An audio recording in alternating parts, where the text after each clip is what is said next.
श्रीराम समर्थ. प्रपंचातले विषय सुख हे खरे सुख नाही. मनुष्य जगात कितीही मोठा असला तरी त्याच्या प्रपंचात काहीतरी न्यून असतेच. न्यूनता नाही असा प्रपंचच नाही. एखादा प्रापंचिक माझा प्रपंच पूर्ण आहे म्हणून सांगणारा भेटेल, परंतु चालले आहे असेच चालावे, यात कमी तर नाही ना कधी पडणार, अशी त्याला काळजी असतेच. म्हणजे त्याला खरे सुख असे नसतेच. एखादा अत्यंत विषयी त्याला कदाचित काळजी नसेल. दारूच्या धुंदीत असणाऱ्याला राजाचीही पर्वा नसते, वस्त्राचीही शुद्ध नसते, आणि तो आपल्याच धुंदीत आनंदात असतो. पण हे सर्व त्याची धुंदी उतरली नाही तोपर्यंतच. विषयातले सुख परावलंबी विषयांवर अवलंबून असते.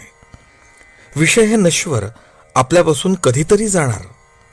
निदान आपल्याला तरी त्यांच्यापासून एक दिवस जावे लागणार. दुसरी गोष्ट म्हणजे विषयाचे सुख इंद्रियाधीन असते. इंद्रिये विकल झाली म्हणजे सुख कसे मिळणार? उद्या आपण मरणार हे समजले की कोणते विषय आपल्याला सुख देतील? सारांश, विषयात सुख नाही. जे सुख होतेसे वाटते ते आपल्यातच असते आणि ते विषयापासून मिळते अशी आपली फसवणूक मात्र होते.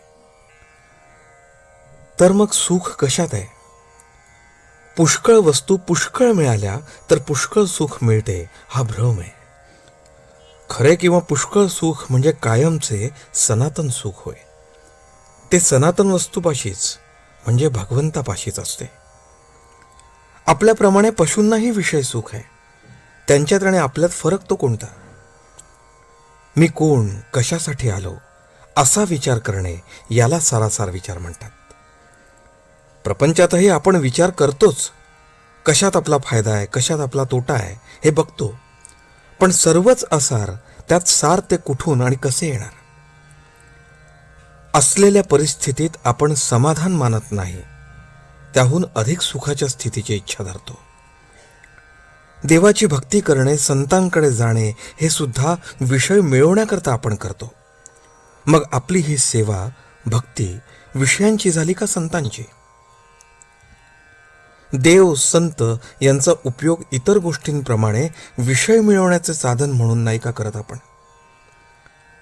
मांजर आडवे गेले की आपले काम होणार नाही ही भगवंताची सूचना आहे असे समजून आपण परततो. पण एक बायको मेली की दुसरी करण्याच्या विचाराला लागतो. सारांश, आपले ध्येयच विषय हे असते आणि ते मिळवण्याची आपली खटपट असते. खरोखर जो मनुष्य प्रपंचातला आपला अनुभव जमेस धरत नाही तो कशानेच शहाणा होत नाही. आजचे बोधवचन. प्रपंचात सुखी होणे म्हणजे भगवंताचे होणे होय. जानकी जीवन स्मरण. जय जय राम.